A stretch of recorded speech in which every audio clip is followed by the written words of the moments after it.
Members of the media, please take your seats. The 2025 Antalya Diplomacy Forum is about to begin. Please take your seats.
Saygıdeğer konuklar, Türkiye Cumhurbaşkanı Sayın Recep Tayyip Erdogan ve Sayın Emine Erdoğan hanımefendi Antalya Diplomacy Forum'una teşrifleriyle bizi onurlandırdılar.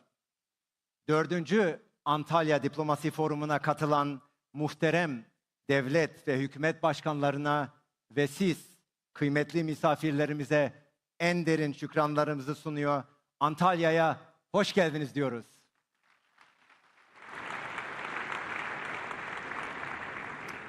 Excellencies, distinguished guests, ladies and gentlemen, we are truly honored and delighted to welcome you all to the 4th edition of the Antalya Diplomacy Forum, which is hosted by the Turkish Ministry of Foreign Affairs and held once again under the auspices of His Excellency Turkish President Recep Tayyip Erdogan.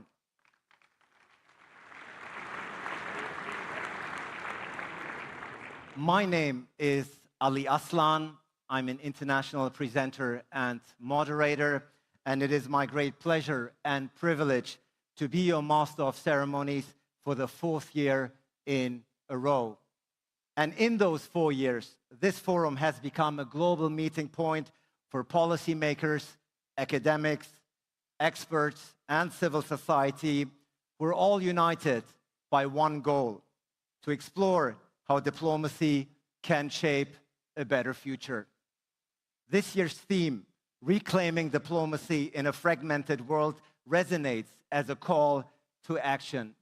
And as global divisions grow deeper, diplomacy must rise stronger as a force for peace, stability, and cooperation. The Antalya Diplomacy Forum stands as a space to confront these challenges head-on, to rethink, to rebuild, and to reclaim diplomacy's central role in our international order. This year's forum brings together more than 6,000 participants from over 150 countries. A truly global audience made up of an exceptional group of global leaders, policymakers, academics, entrepreneurs, and of course, journalists and civil society voices. And together, we will ask bold questions and search for real solutions throughout the next 3 days. And we invite and encourage you, of course, all to share your thoughts and moments from the forum on social media. Our official hashtags this year are ADF 2025, Think Together, Act Together, and Meet for Diplomacy. So let's get those hashtags trending. And ladies and gentlemen, if you haven't done so already, I can only warmly encourage you all to download the conference app, because it is your guide to everything happening here at the forum. It will contain, and it does contain, all the essential information about the event, including, of course, the latest program update. So make sure to have it downloaded as your guide throughout the next 3 days. Ladies and gentlemen, as global conflicts are increasing, the question of how we can reclaim diplomacy in a fragmented world becomes essential and vital. So let's have a quick look at a short film that captures the vision, the spirit, and the theme of this year's Antalya Diplomacy Forum.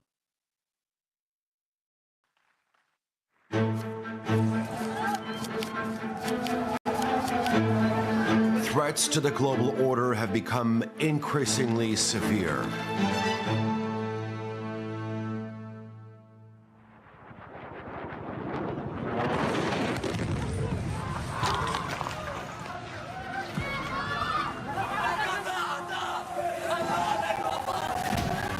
Humanity, peace, and prosperity face relentless assaults.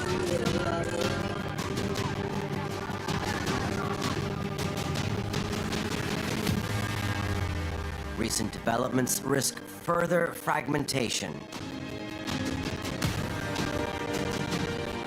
Values and rules must be upheld without discrimination.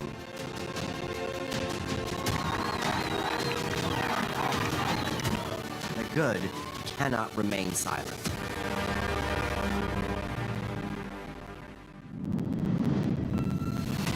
Technology accelerates. Economic challenges persist. Environmental risks continue to grow. In a world of sharp political shifts, evolving threats, and changing security structures, our most powerful tool remains an age-old practice: diplomacy.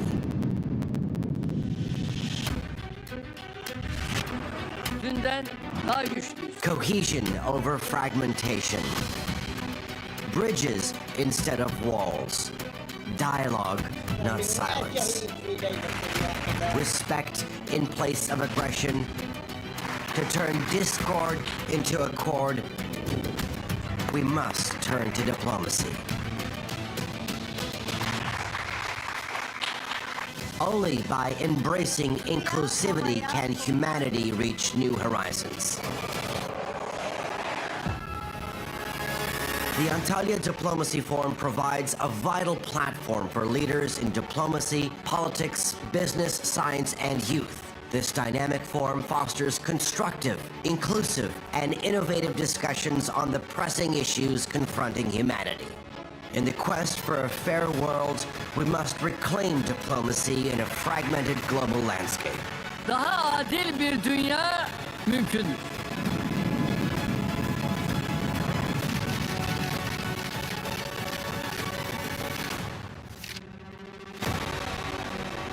Antalya Diplomacy Forum, diplomacy reclaimed.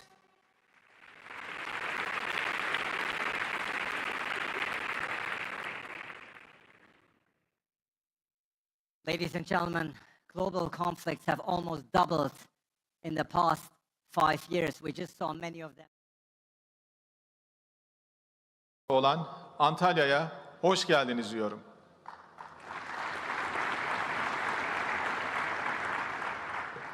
Burada Akdeniz'in kalbinde sadece bir forum değil, insanlığın ortak vicdanını temsil eden bir fikir zemini inşa ediyoruz. Olağanüstü gelişmelerin yaşandığı bir dönemde bu forumu gerçekleştiriyoruz. Forumumuz ayrışan bir dünyada diyaloğun ve diplomasinin nabzını nasıl attığının küresel bir merkezi haline gelmiştir.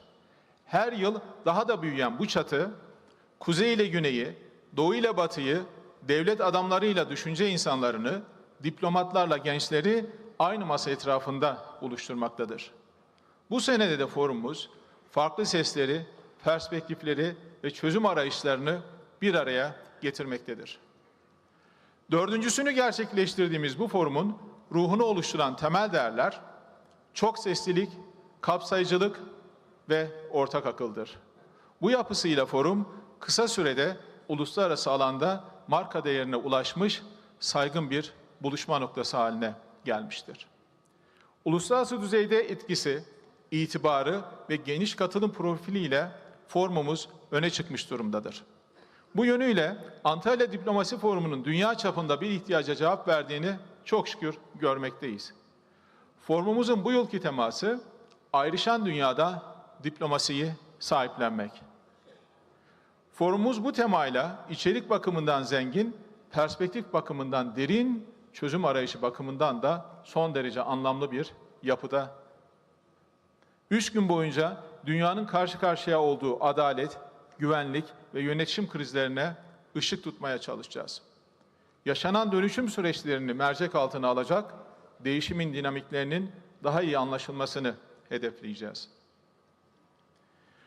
Arabuluculuktan bölgesel ve küresel işbirliğine, kurumsal ve normatif reformlardan diplomasinin yeniden işler hale getirilmesine kadar mevcut sorunlara yönelik çözüm yollarını inşallah burada ele alacağız. Yeni ortaklık arayışlarını beraber tartışacağız. Ayrıca forumumuzda ortak aklın rehberliğinde sürdürülebilir çözümler üretmeyi mümkün kılacak bir düşünce ve diplomasi iklimi yaratmayı da hedefliyoruz. Böylelikle diplomasiyi yeniden sahiplemeyi amaçlıyoruz. Sayın Cumhurbaşkanım, değerli misafirler, yaşadığımız çağ sadece teknolojik dönüşümün, sadece jeopolitik kaymaların değil, aynı zamanda diplomasinin doğasının da kökten değiştiği bir dönem haline gelmiştir. Bugün diplomasiyi koridorlardan ve masalardan ibaret görmek yanlış olur. Yeni çağda diplomasi daha çok katmanlı ve daha çok dinamik bir anlayış talep etmekte. Bir başka ifadeyle uluslararası ilişkiler bugün görülmez ağlarla örülü, sabit çizgilerden uzak, dinamik bir evreni temsil etmekte. Eskiden bilginin yolculuğu yavaş, zahmetli ve seçkinciydi. Geçmişte yıllar süren fiziksel, kültürel ve coğrafi bir serüvenle aktarılan bilgi, bugün saniyeler içinde dünyanın öbür ucuna ulaştırabildiğimiz bir mesaj veya veriye dönüşmüş durumda. Dijital çağın getirdiği gerçek zamanlı iletişim, diplomasi pratiğini de kökten dönüştürmüştür. Bilginin yolculuğu gibi hızla yayılan bir şey daha var. Bu avantajla gelen bir dezavantaj daha var maalesef. O da uluslararası krizler ve mücadeleler. Siber saldırılar, dezenformasyon, yapay zekalı tehditler, enerji güvenliği ve ticaret savaşları. Bunların her biri artık küresel güvenlik kadar diplomatik zekanın da konusu haline gelmiş durumdalar. İşte bu nedenle diplomasi artık yalnızca is no longer just an instrument between states, but a brainwork that shapes the common future of humanity. Your Excellency, Mr. President, distinguished guests, as we leave behind the first quarter of the 21st century, we are experiencing a global transformation that will shape the course of history. We feel the impact of this transformation across all spheres. The transformation is not limited to the shifting of centers of power in the international system. Social movements are also transforming countries from within, as the existing order fails to produce solutions to problems. New threat perceptions converge with traditional ones. Mutual trust between countries is increasingly undermined, even destroyed. The spirit of our time now indicates a multipolar, multi-layered and multidimensional international order. Geopolitical and ideological divisions as well as depolarization are on the rise. The arms race is back on the agenda, unfortunately. In this atmosphere, the erosion of global governance, weakening of multilateral institutions, increased difficulty in coordinating global issues are among the most significant challenges. And the greatest potential threat to the international system is the bleak future where irregularity, uncertainty, and arbitrariness reign. This is why realistic policies based on common sense and justice, as well as effective diplomacy, are needed more than ever at the international level. The issue is the proper management of multipolarity. At the same time, it is essential to make global governance more inclusive. Only in this way, as our President emphasized, we will be able to build a fairer world. This goal can be achieved not only through rhetoric, but by reshaping international institutions in line with this principle. Today, the United Nations fails to meet the expectations of the international community for peace and justice. The United Nations Security Council has come to represent a system that takes the side of the powerful. The clearest example of this is Gaza. The UN Security Council has remained silent in the face of the massacre in Gaza. Silence grew, injustice deepened, consciences were wounded. This can only be called a crisis of legitimacy. As the foundation for a new international order is laid out in the 21st century, this crisis of legitimacy must first be overcome. The international community's calls for justice are echoing everywhere, and realities can no longer be hidden beneath the surface. Any order that is not based on a just and lasting foundation is doomed to collapse. That is why the world system should no longer be centered on power, but on what is just. Turkey is a country that stands at the epicenter of the crisis, in the middle of tensions, but also at the center of solutions. Today, Turkey is an actor that raises her voice for Gaza, calls for peace in Ukraine, advocates for stability and reconstruction in Syria, and builds cooperation in the Caucasus, the Balkans, and Africa. Our stance stems not only from our geography, but also from our history and the conscience of our nation.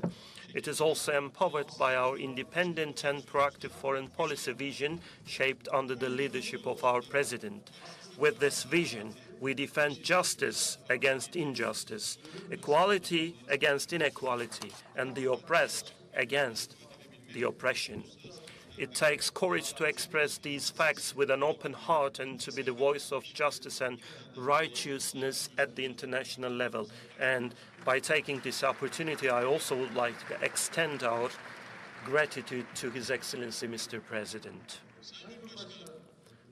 Your Excellency, Mr. President, this courage can only be displayed by leaders acting upon a strong popular will and high legitimacy. The strong leadership of our President, vested in the high trust of our nation, enables us to take decisive steps in every corner of the world. This visionary approach, shaped by the will of the nation, has made Turkey an actor shaping global and regional matters.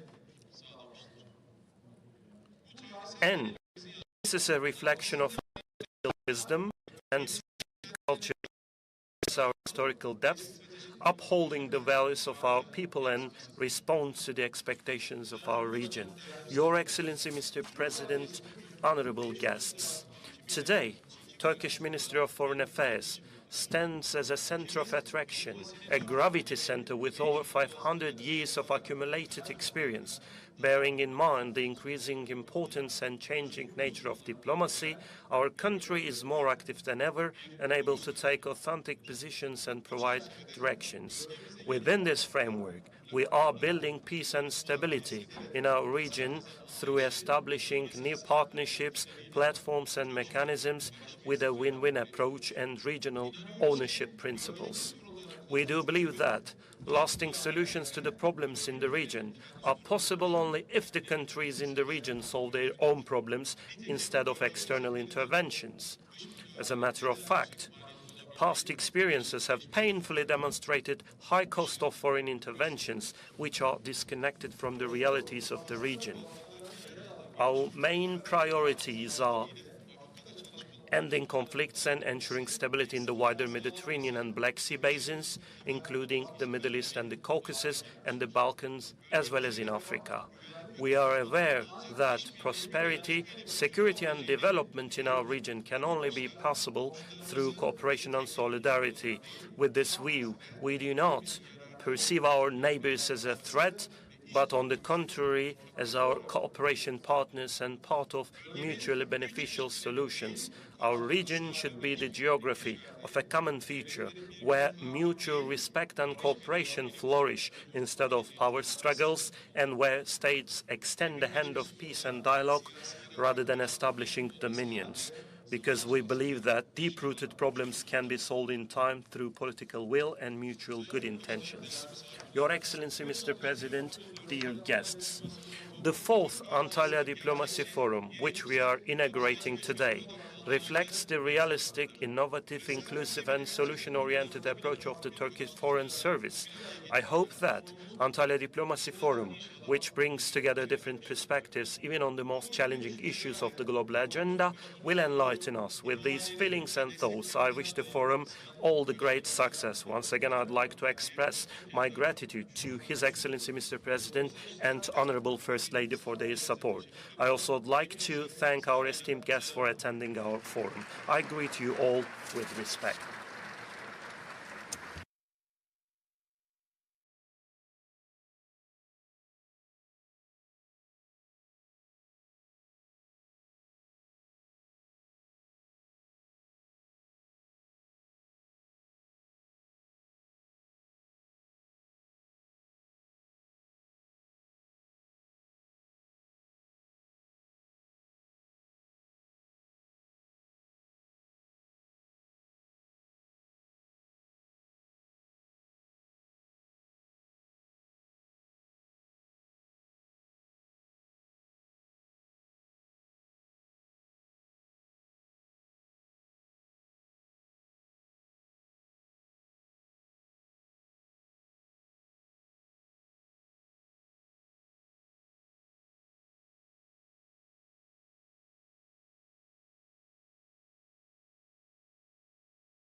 Honorable heads of state and government, honorable ministers, distinguished representatives of international organizations, dear young people, distinguished guests, I greet you all with most heartfelt feelings, kind regards, and greetings.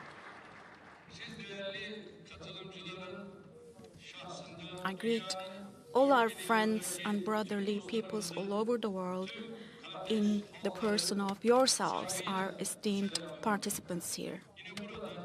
And again from here, on behalf of my country and my nation, I greet all the oppressed people who bear the pain of wars, conflicts, and death in their hearts, and I send them our messages of solidarity.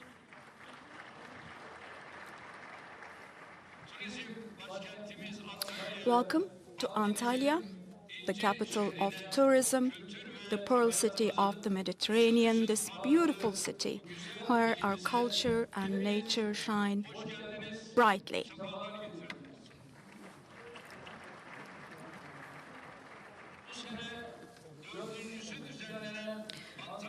Today I am really pleased to come together with you on the occasion of the 4th Antalya Diplomacy Forum.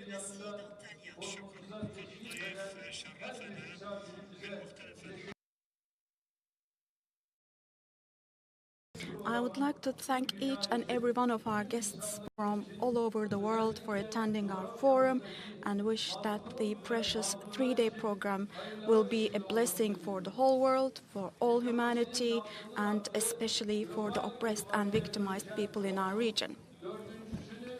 I sincerely congratulate our ministry, our Minister of Foreign Affairs, Mr. Hakan Fidan, and his colleagues, and all the officers that have supported the successful organizing of the 4th forum, the forum which has become now a global brand where the pulse of diplomacy beats. Now, I would also like to extend my congratulations to Mr. Mevlüt Çavuşoğlu, MP of Antalya, who spearheaded the implementation of the forum when he was the Minister of Foreign Affairs. I hope that the panels and meetings to be held within the scope of the forum organized under the theme Reclaiming Diplomacy in a Fragmented World will provide us all with a productive horizon tour. We are pleased with the great interest in this forum, which is one of the leading events in the field of foreign policy and international relations in the world now. Today, we hereby declare once again to the world that we prefer dialogue over conflict, common sense over polarization, and global conscience over power competition.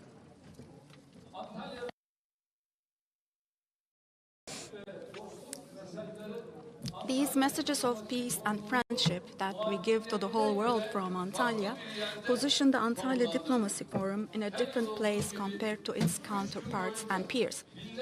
Like we do every year, over the course of these 3 days, thousands of participants will exchange ideas and will propose solutions on critical regional and global issues.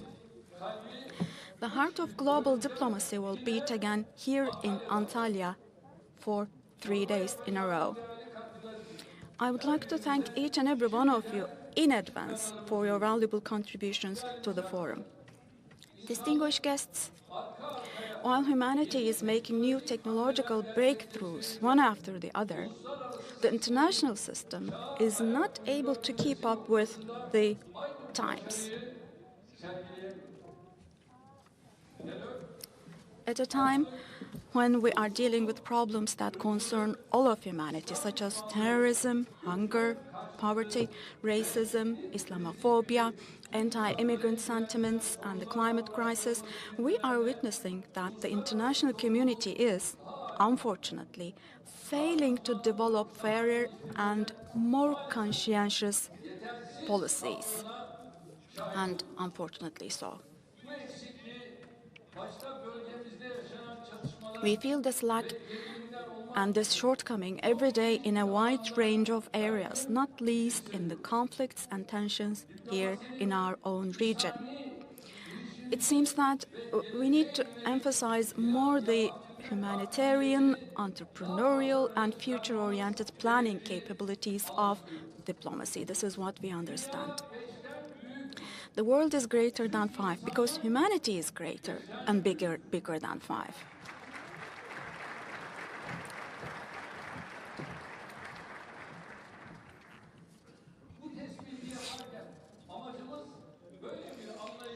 Our aim is to make such an understanding dominant in the minds. Turkey is one of the countries that can give this message to the world most easily due to its experience, history, human capital, cultural richness, and depth. Now, first of all, I would like to bring one fact to your attention to begin with. We are not a country located in a comfortable geography far away from problems. Rather, we are located in a region of high strategic significance, but also a region which is prone to crises. And this has always been the case throughout history. Attempts to invade, crusades, imperialist games, attempts to create confusion and instability, all of these have never been absent in our environment. From the First World War to the Cold War, this was the region most battered and negatively affected by the destructive rivalry and competition between and among the great powers. And today, many of the problems, wars, crises, and tensions that dominate the topical agenda of international politics are actually taking place here in our immediate neighborhood. Now, I have to say this with pride, though. We are not only the inhabitants of this region, but also its owners.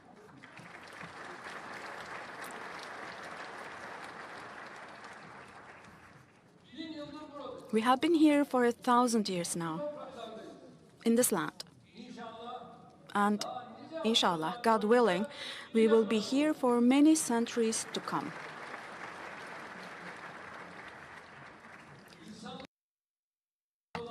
And we want our region, which is as old as the history of humanity, to be a region of civilization, a region of peace and security, which would actually befit its deep-rooted history. We want to see a region and live in a world where reconciliation, not conflict, alliance, not division, prosperity and stability, not blood, tears, pain, and tension prevail all over. This is not the kind of world that we want to live in. This is not the kind of world we want to leave to our children. Now, of course, we know well that this is not easy. And we are aware that peace requires more effort than war. But we have always chosen the harder path, not the easy path. And today, we are on the side of the more challenging path. So, with this understanding, just as we work for lasting peace and stability in our immediate neighborhoods, such as in Ukraine, Syria, Libya, and Gaza, we also assume responsibility in Africa and Asia through initiatives such as mediation and facilitation. We want to create a belt of peace and security around our country by establishing good relations with our neighbors, expanding cooperation and trade opportunities, and building bridges of dialogue between conflicting parties around us. Dear guests, I would like to once again, in all sincerity, state today that we have no eyes on anyone's land, anyone's sovereignty or resources. Wherever we have a presence, we are not interested in what is below the ground. Rather, we are interested in what is above the ground. In other words, we're interested in human beings. In other words, we're interested in lives of people.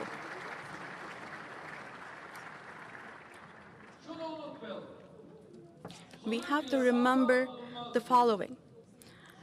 Atrocity will give no outcomes, no results. Oppression cannot be overcome. We say that a prosperous future cannot be built on exploitation and conflict. Now, one of the issues that has been bleeding the global conscience and justice the most, and for the longest time is, as you know, the persecution, the atrocity in Palestine, especially in Gaza. For 1.5 years now, Israel has been practicing a blatant genocide against the Palestinian people, disregarding the most basic human rights and through trampling with their feet on international law. Raising our voices against this, objecting to this oppression, giving the strongest possible reaction to this, is not only a matter of our brotherhood, but also our human duty. It is a requirement of being human, after all. Because we all carry a heart,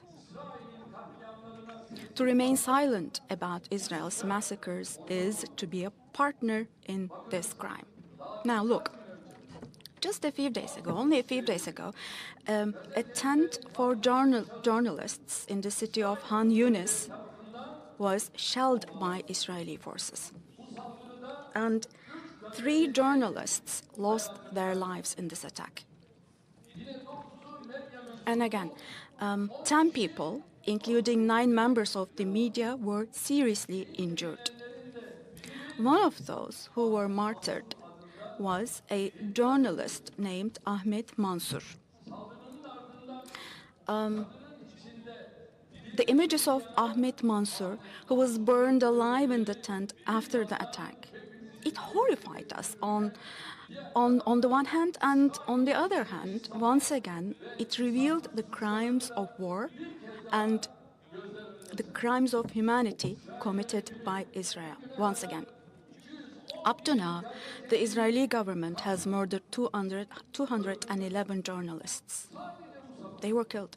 Just this morning alone, 10 members of the same family, including 7 children, were martyred in the town of Han Yunus. Now, if this is not barbarism, what is? Let me ask you.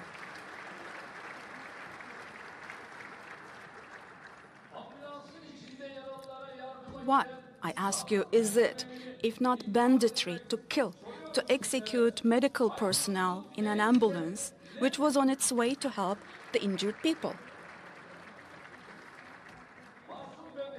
If it is not cowardice to mercilessly slaughter innocent babies, children, women trying to cling to life among the ruins, if it is not cowardice, what in God's name is it, for heaven's sakes?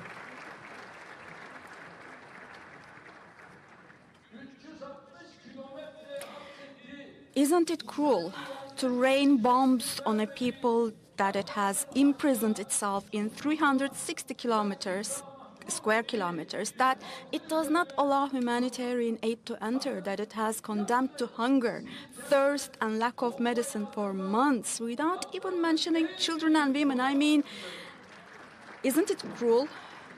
Women, elderly, and civilians, I mean. Now, let's put our hands on our conscience and please ask ourselves this question here. Would a legitimate state act like this, even if it is in war? Isn't this called state terrorism? Because of this, Israel is a state of terrorism. It cannot have a different name.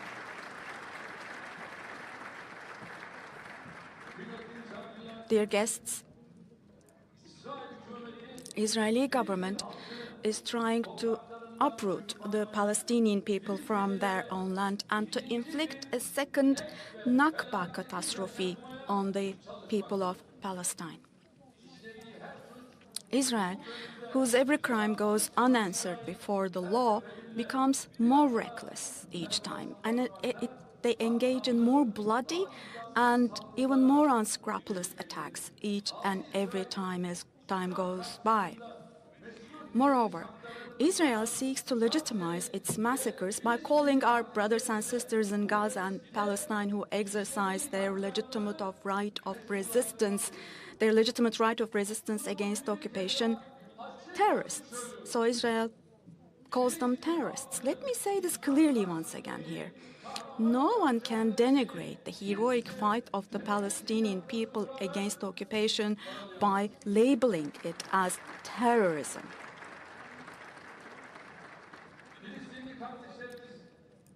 Our Palestinian brothers and sisters, since the 7th of October 2023, they have been the pride of humanity. They have been defending their land with their teeth and nails.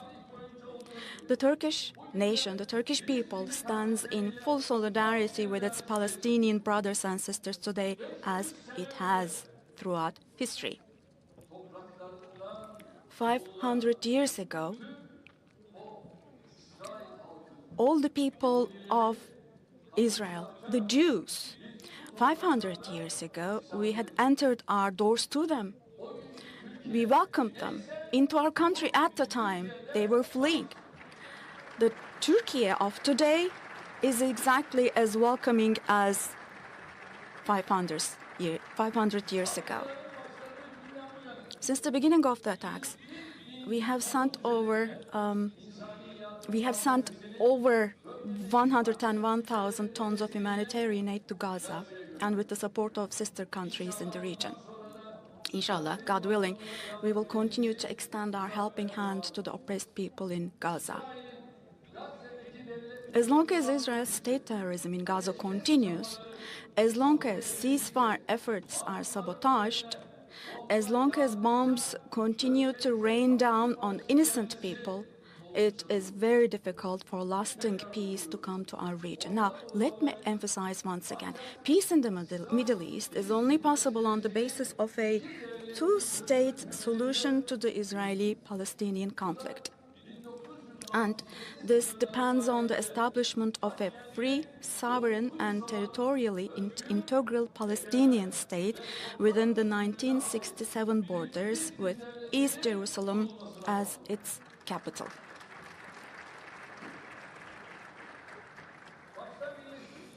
I once again call on all members of the international community, particularly the United Nations Security Council, to assume responsibility, to stop the bloodshed and to stand by the people of Palestine. Now, here, there is another point that needs to be underlined.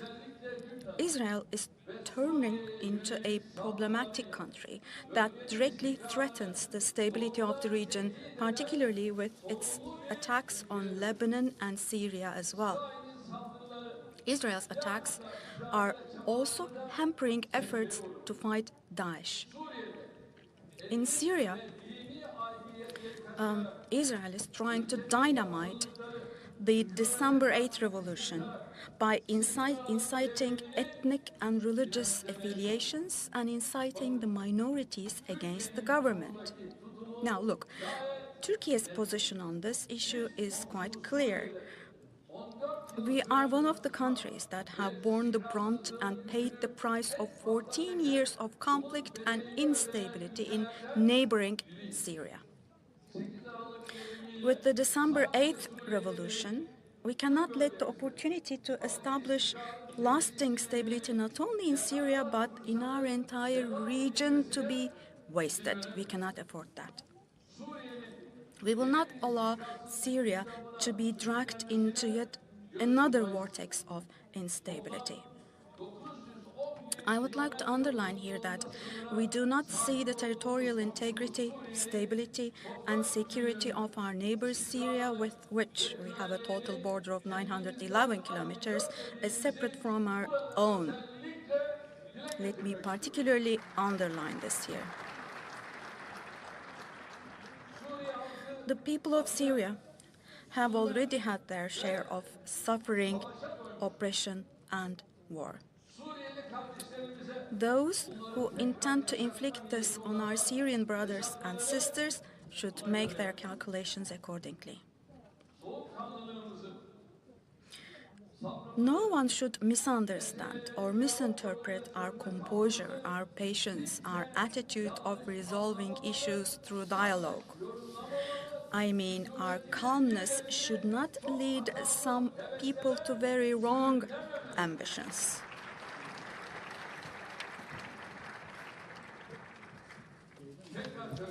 Let me reiterate it.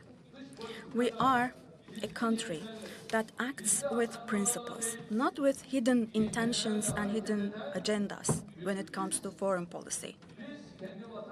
We want peace, stability, prosperity, and security for everyone in the region, for all the peoples of the region, regardless of origin and religion, mind you, as sincerely as we want it for our own citizens here in our own country. We share a common understanding and are in a very close dialogue with all the influential actors in the region, starting with President Trump and President Putin, with an understanding of preserving the territorial integrity and stability of Syria.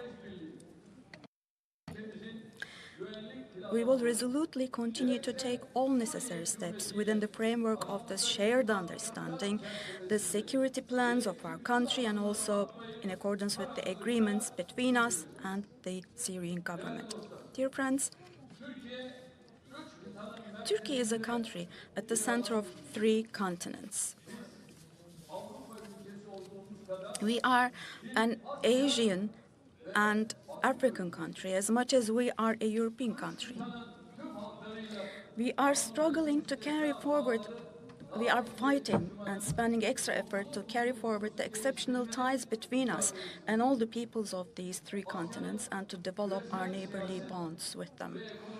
In parallel with the rising position of Asia in global politics and global economy, we are increasing political contacts and consultations with Asian countries with our Asia Again initiative.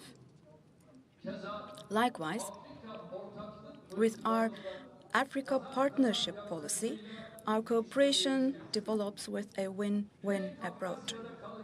And also, we continue our efforts to ensure lasting stability in the South Caucasus. Meanwhile, we aim to maintain peace and stability in the Eastern Mediterranean and the Aegean, and we are working to preserve a positive atmosphere with our neighbor Greece. We closely follow the developments taking place in the Balkan region, and we continue our cooperation with the countries in that region. The brotherly republics of Central Asia are strengthening their special place in our foreign policy day by day. The Organization of Turkic States, which has taken important steps towards integration in recent years with the intensive efforts of our country, the Organization of Turkic States makes very important contributions to strengthening our cooperation. And we have recently stepped up our efforts for the recognition of the sovereign equality and equal international status of the Turkish Cypriot people. And we will continue to do so patiently until justice is served on the island of Cyprus. NATO, as the foundation of Euro-Atlantic security, is one of the building blocks of Turkish foreign policy and the security of our country. Now, today, what we see is that the future of NATO and that of the European security architecture is on the agenda and it's topical.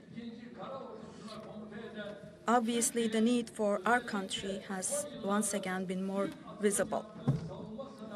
Commanding NATO's second largest land forces, Turkey is ready to take responsibility for European security in the future, especially with its defense industry, which has made great strides in recent years.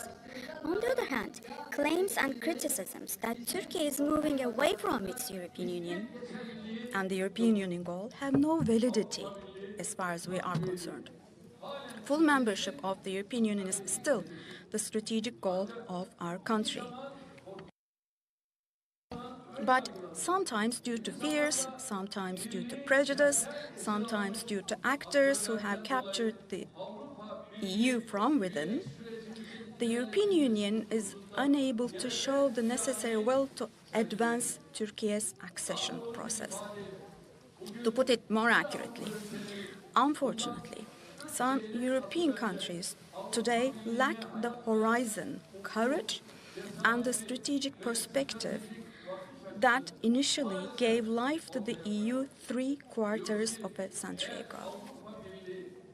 What we say is that if the EU wants to overcome the current challenges, if it wants to be duly represented in the restructured global system today, it must act accordingly, and it must get rid of its baggage, and Turkey must gain its seat in the Union as a full member as soon as possible.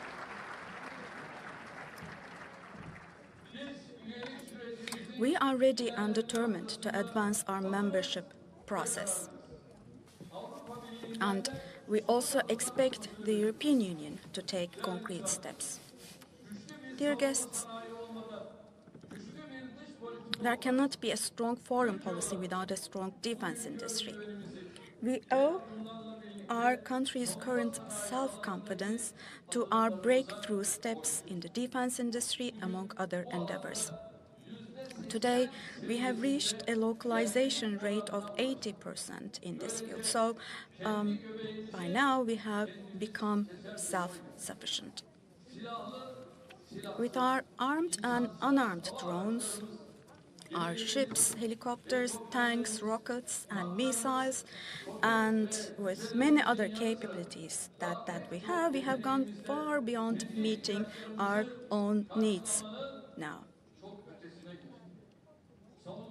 While we are taking firm steps towards our annual export target of $10 billion in the defense industry, we are also gradually strengthening our defense cooperation with friendly and brotherly countries.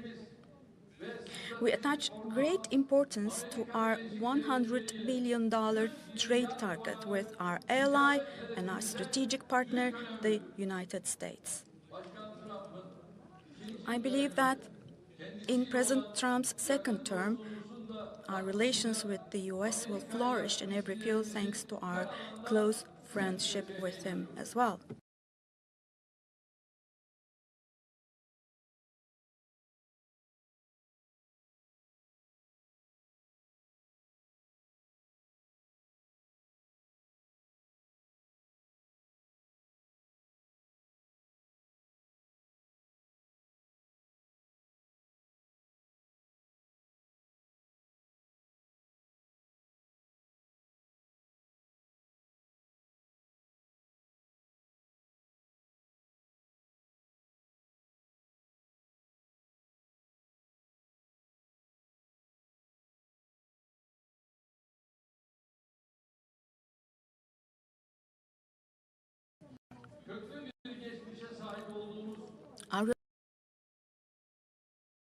Yine bu dönemde Asya, Afrika ve Also, we are doing our utmost to ensure that trade competition over tariffs does not become destructive as we continue our cooperation with our other friendly countries in other parts of the world, including Asia and Africa. With an economy resilient to shocks, Turkey will not only survive this period without any problems, but God willing, it will also be one of the winners of the new era.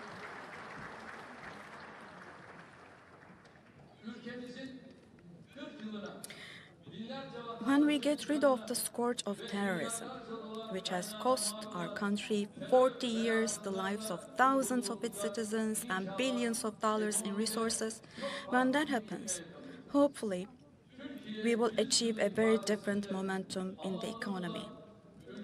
We have no doubt that we will reach our ideal, which finds its meaning in the expression "Century of Turkey," hopefully with your support. I believe that the Antalya Diplomacy Forum will be instrumental in explaining this vision to future generations and to all friendly countries. So, as I end my speech with these thoughts in mind, I would like to express once again my pleasure to be able to welcome you here in Antalya. I thank you in advance for your presence and for your valuable contributions to the forum. I greet you with respect and hope that the forum will be a blessing. Thank you all the best, and stay well.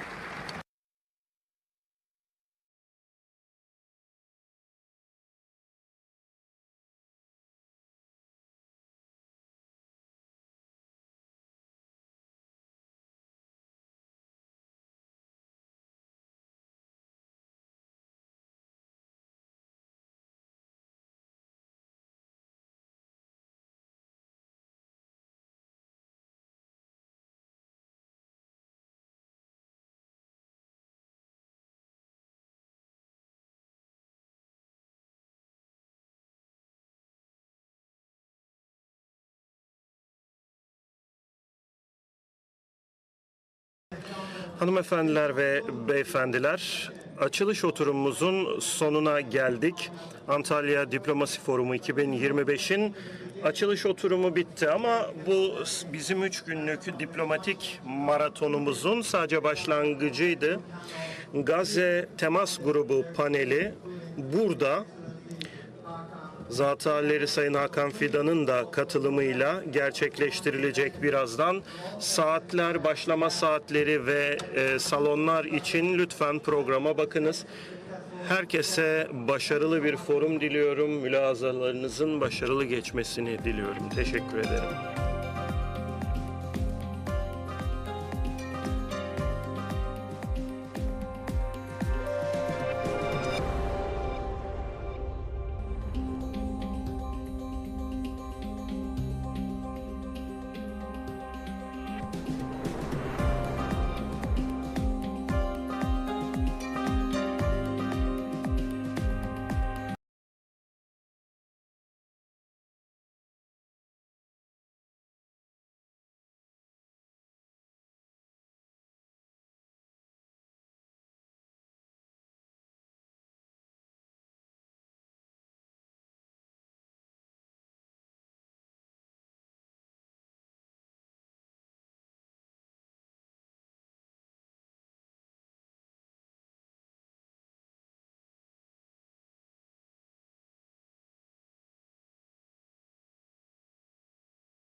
Geldi mi?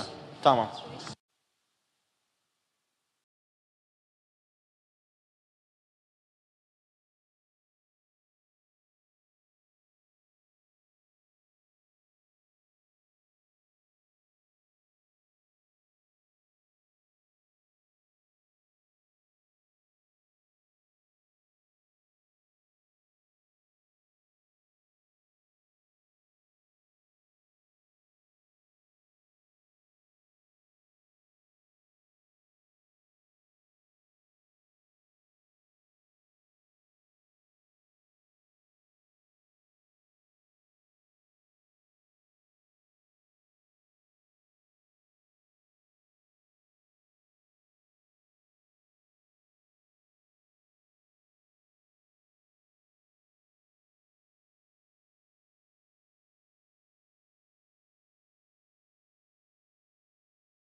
Can you test? Hello, everybody, ladies and gentlemen, Ibu dan Bapak yang terhormat. We're going to be starting this session in about 5 minutes' time, so please gather in this theatre hall. We are about to start the session with His Excellency Prabowo Subianto. Thank you.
seats. Thank you.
Ladies and gentlemen, please be upstanding for the President of the Republic of Indonesia, His Excellency Prabowo Subianto.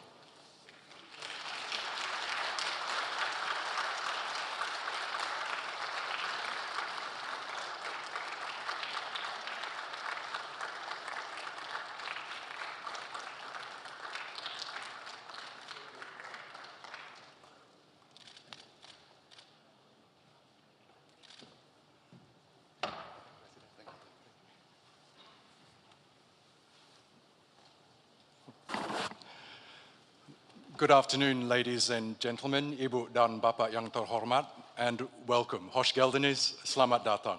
I'm Oscar Surbakti, a news and business presenter at TRT World. I hope you've been enjoying the Antalya Diplomacy Forum so far. It is now my pleasure to welcome and introduce our distinguished guest for this ADF talk session, the President of the Republic of Indonesia, His Excellency Pak Prabowo Subianto. Prabowo Subianto became Indonesia's 8th president in October 2024 after winning the presidential election earlier that year. A former military general and businessman, he received an international education before graduating from the Indonesian Military Academy in 1974 and quickly rose through the ranks of the Army's elite special forces. Transitioning to politics, he co-founded the Gerindra Party in 2008 and ran for president twice before he was appointed defense minister in 2019. 3 times, oh, I'm sorry.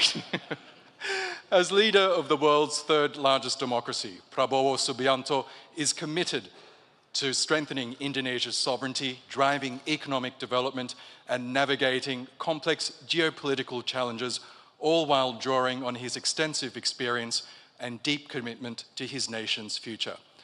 Bapak Presiden, selamat datang dan terima kasih telah bergabung bersama kita. Mr. President, welcome and thank you so much for joining us. Now, before I ask you my first question, Pak, I just wanted to mention that this holds a special significance for me as an Australian with Indonesian parents from the Karo Highlands in North Sumatra. So on their behalf, I would just like to say Mujua Jua, which is the warmest greeting that you can give in the Karo language.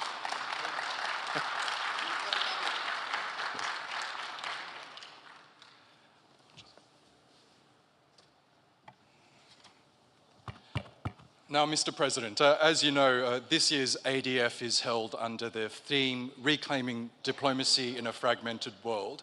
What does this phrase mean to you exactly in the current global context, and where do you see diplomacy falling short or potentially regaining strength in today's world? Thank you. To be very frank, I tend to be now a bit pessimistic about the success of diplomacy. But I realize that we cannot give up on diplomacy. Why do I say I'm pessimistic? Because what we see now in the reality, the real world, what we are witnessing now is actually the carrying out of the age-old adagium, the age-old, let us say, philosophy of Thucydides, the ancient Greek historian, who said that the strong will do what they can, and the weak will suffer what they must suffer. So this adagium is being played out in front of our eyes. What is happening is might becomes right. Who has the strength? Who has the capacity? Tend to do what they can do. And this is very, very distressing, very sad for the rules-based system that has been created after the Second World War by the Western powers themselves.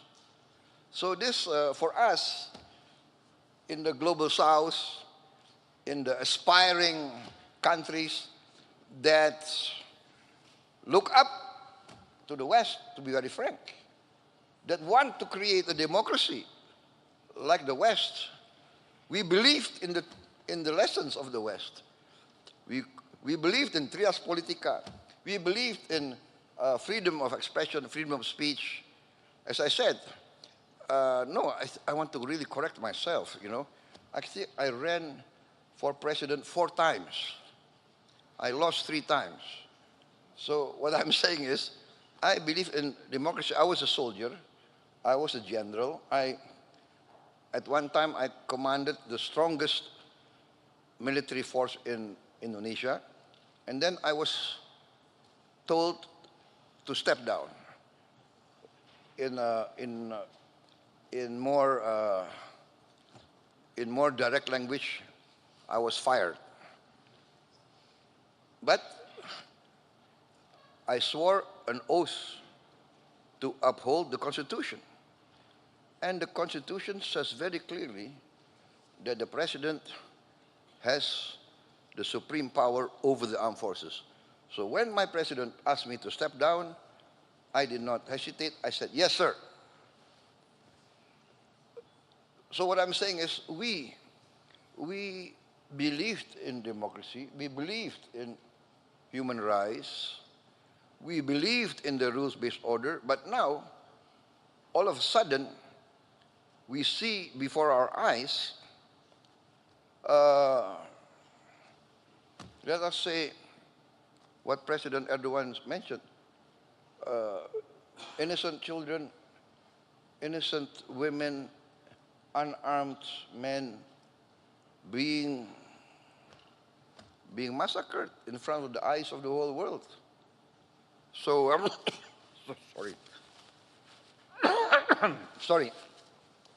So this is what I say. I do believe diplomacy is the only way, the best way. But I tend to be a bit sad. What this means is now every country has to prepare for the worst. This will take resources from us needed to eradicate poverty and eradicate hunger. Now we have to invest in a strong defense because we don't know what's going to happen next month, next week. So this is a bit saddening, actually. But yeah, if you want to ask me, I say that we have to go through diplomacy, but many countries now are assessing, I think, and are preparing for the worst. Preparing for the worst. Thank you. Well, Indonesia, as we know, is known as a strong advocate for a more just and balanced global order. It sounds like you want to carry that tradition as well. From your perspective, what would an ideal global order look like? Well, actually, we already have the format. We have the United Nations. We have many institutions which are doing great work. The WHO, many, the UNICEF, the FAO, the Food and Agriculture Organization. They're doing very, very great work, overcoming hunger, you know. So we do have a format. Now, for instance, maybe, you know, there are demands that Security Council, the permanent members, should be increased to represent the reality of this present world. We have big countries like India, big countries like Brazil, you know, many countries that represent a big segment of the world population that feel underrepresented in the highest organs of the United Nations. So actually, we already have a good format, and but then we are saddened that, you know, this good format that's proven effective, bringing down diseases, saving hundreds of thousands of lives everywhere, is in danger of being abandoned. So I would say let's not reinvent the wheel, build on what has been proven to be good, overcome its shortcomings, improve, build on what has been achieved. That's my outlook, my position.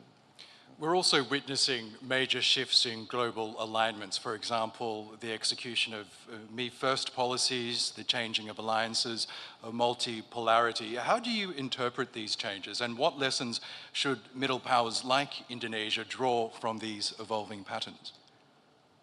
This is very interesting, but you know, Indonesia, by tradition, we have always been non-aligned. In fact, we are the founders of the non-aligned movement, together with India, Egypt, that time Yugoslavia. So we are the first founders of the non-aligned movement, and by tradition, every Indonesian government has to maintain this tradition. Otherwise, we will lose popular support. Our people do not want to be engaged into any alliances or blocs, especially military blocs. So we are by tradition neutral. So, for instance, my philosophy, which I announced early on in my campaign, is an ancient Asian philosophy, an ancient philosophy of the Eastern peoples, of the Asiatic civilizations, which is the philosophy taught to us generations. 1,000 friends too few, one enemy too many. It's a very clear and simple sentence, but very difficult to achieve. 1,000 friends too few, one enemy too many. But this is logical because, for instance, where I come from, Southeast Asia, 50 years ago, we were fighting amongst ourselves. We, neighbors, sending troops to each other's territories, claiming each other's territories. This is South Asia 50 years ago. You know, and then amongst the wise leaders at that certain time, at a certain point in history, the leaders of 5 Southeast Asian countries, right, Singapore, Malaysia, Thailand, Philippines, and came to realize, hey, we have urgent agenda for our people. We have to deal with poverty and hunger. Why do we fight amongst ourselves? And then the idea of ASEAN, Association of Southeast Asian Nations, came, and lo and behold, 50 years, no conflict. We still have differences, but we tend to use diplomacy. We tend to talk, and sometimes talk, you know, is very tedious, but better talk than fight. That's our position, you know. And that's the Asian tradition. Sometimes the talk can go on and on and on, but in the end, there is some sort of interaction, some sort of chemistry, and we tend to think of the common interest. So this is my philosophy also. So 1,000 friends. I want to bring Indonesia to a position of good relations with all the big powers, and so that we can be some sort of bridge and mediator, etc., etc., etc. This is our effort.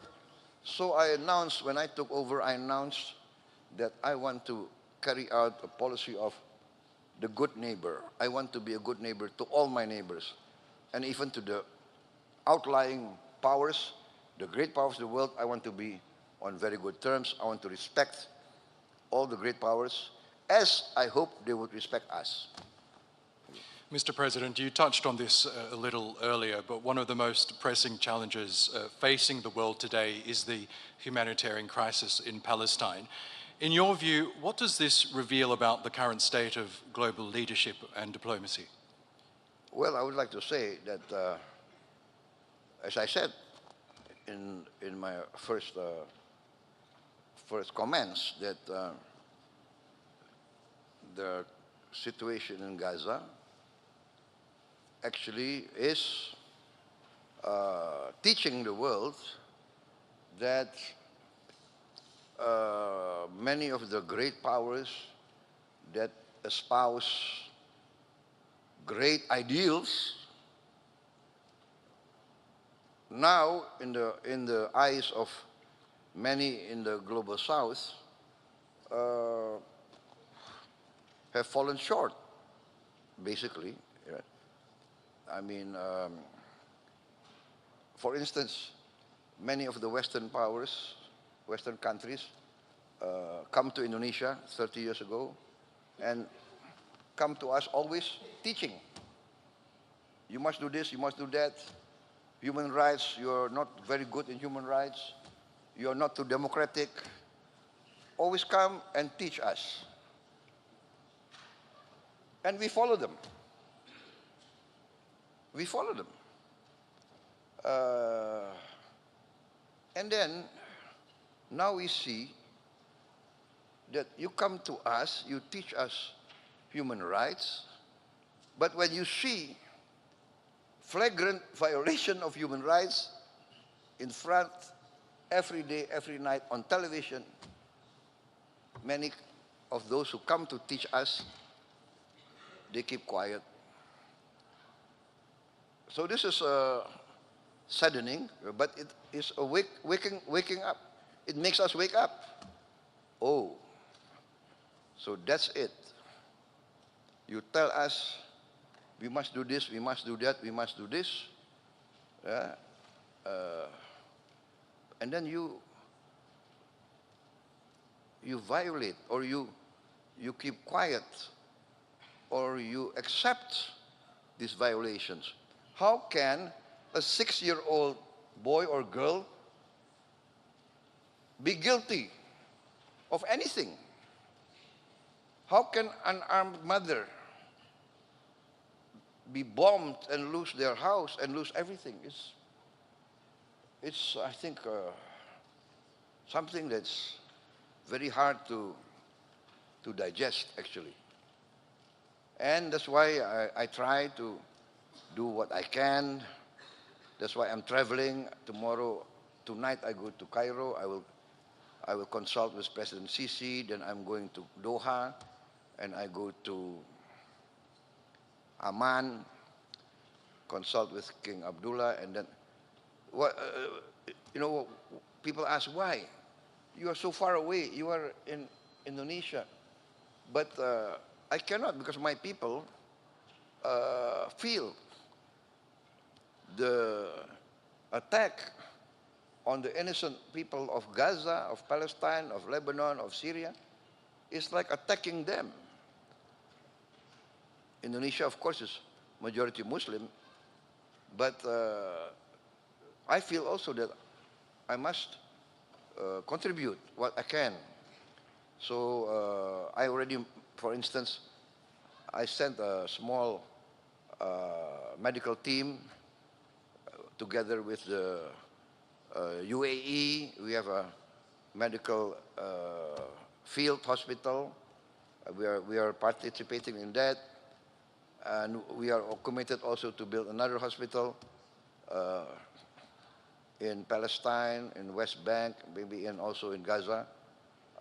And I've already announced that we are willing to accept wounded civilians that need medical care, also children and young students who have not gone to school for many years. We are willing to give them scholarships, and we already have some Palestinian students already, but not enough, but we are willing to increase that. And of course, after they complete their education and they complete their medical treatment, I mean, they must return to their homeland.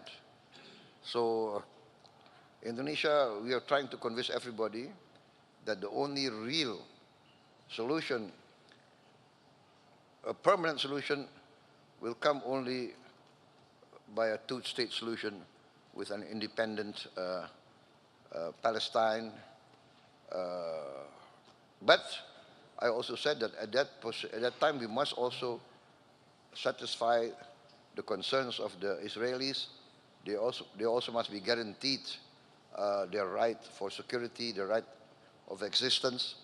And so I think in the end there should be peaceful collaboration. I think that is the key to a real peace.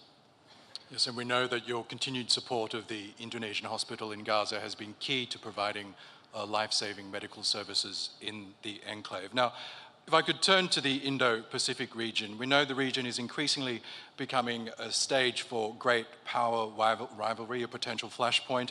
As a leading voice in ASEAN, the Association of Southeast Asian Nations, how does Indonesia plan to manage these tensions while also working with ASEAN to keep the region peaceful and stable?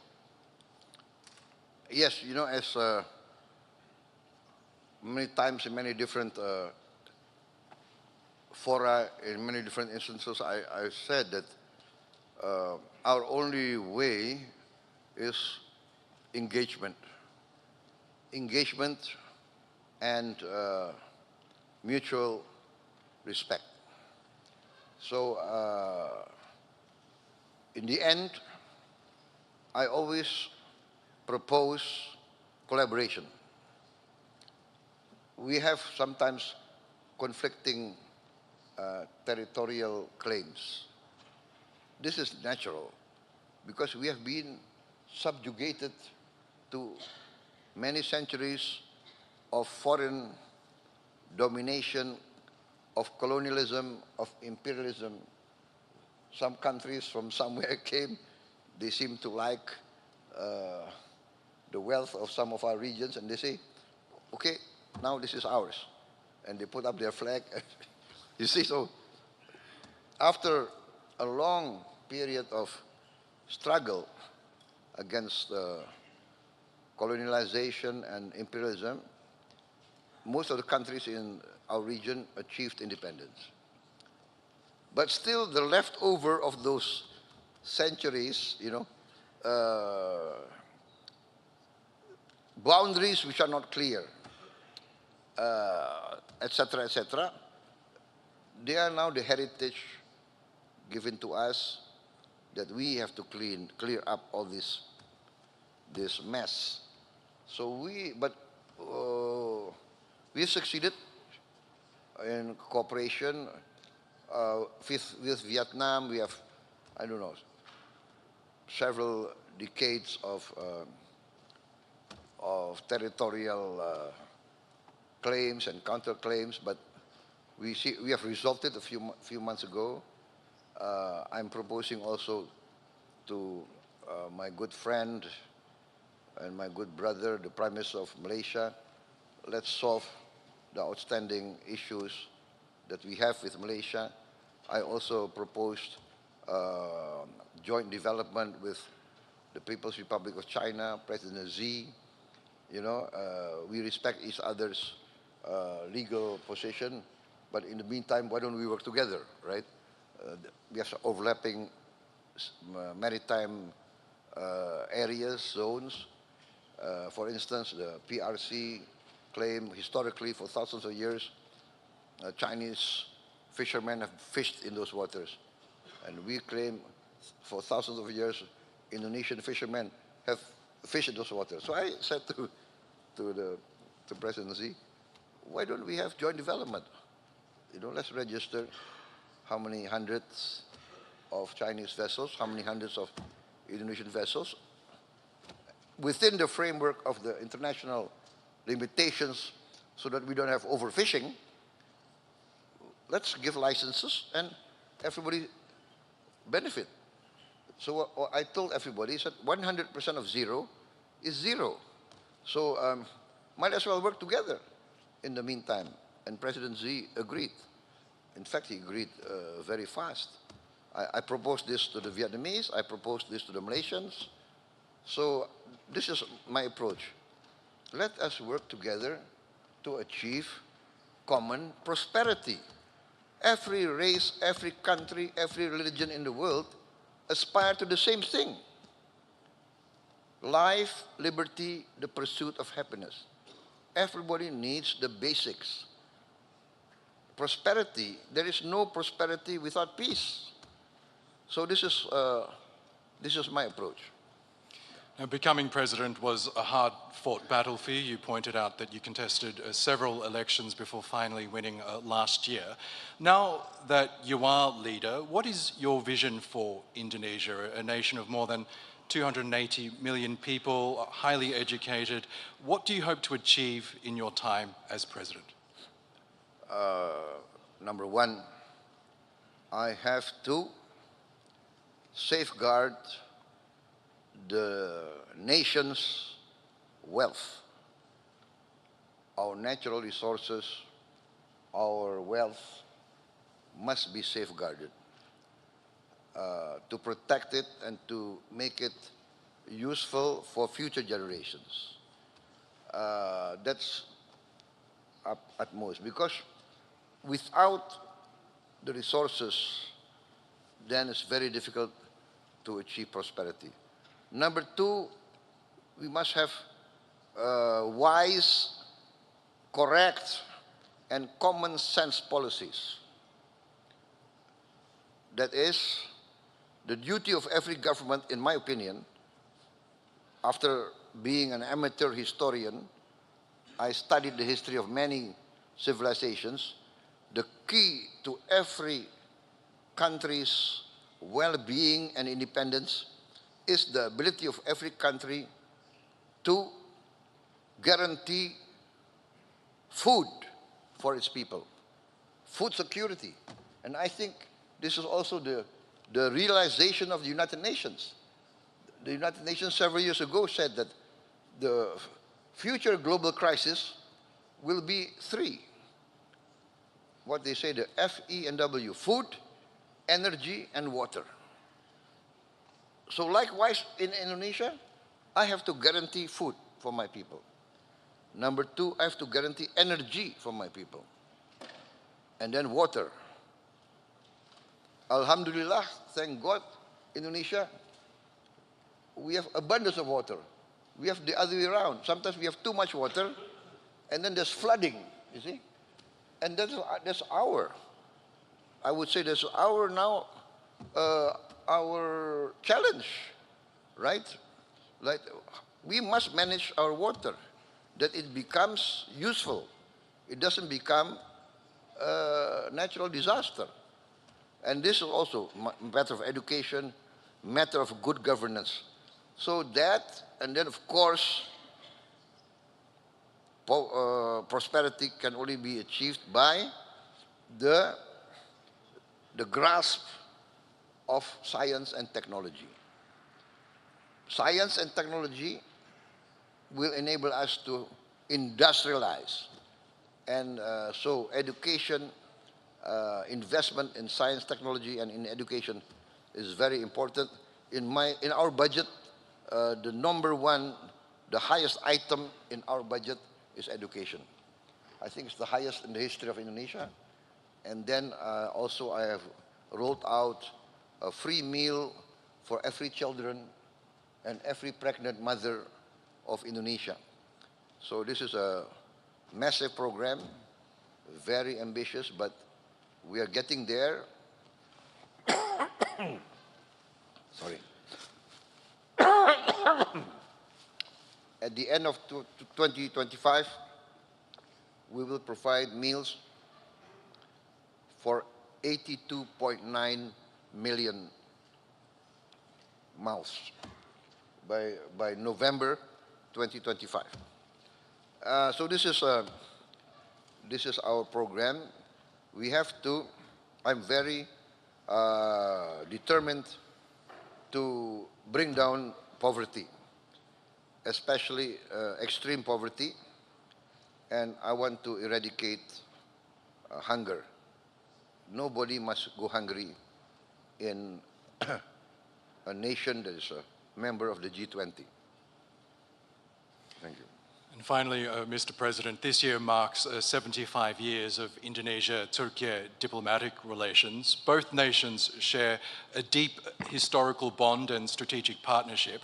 As we look ahead to 2050, which will mark the centenary of this partnership, how do you see that bilateral relationship evolving, especially in addressing shared global challenges? I'm very optimistic in this case. I'm very bullish in the sense that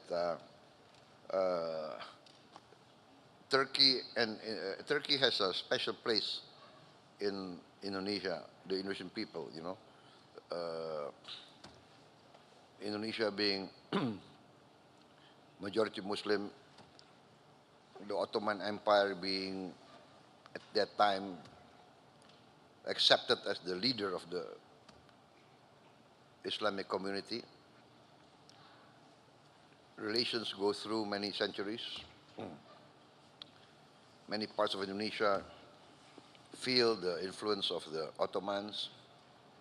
Many cases we were attacked by foreign powers. The Ottomans came to the assistance of our sultans. So there's this emotional bond. And I think even now, President Erdogan told us that there are Indonesian tourists coming to Turkey, I think in the figure of 200,000 every year. 200,000 Indonesians will visit Turkey. Usually after they go on the Umrah, then they will come to Turkey. And we have 50,000 Turkish citizens coming to Indonesia every year. Can you imagine? We are very far, but this is the close bond. And we are working very good in many fields. So I'm very bullish, I'm very optimistic. I can also attest that many Indonesian citizens now call Turkey a home and have set up delicious Indonesian restaurants in Istanbul to my benefit. So that's a great way of ending this discussion. You are living here? In Istanbul, yes, I am, sir. Yes. Very smart, very smart. I'm afraid we could be talking for hours, but I know you have a very packed schedule, Bapak President. That does bring us the end of our discussion. Can we please thank our honored guest, His Excellency Prabowo Subianto, the President of the Republic of Indonesia.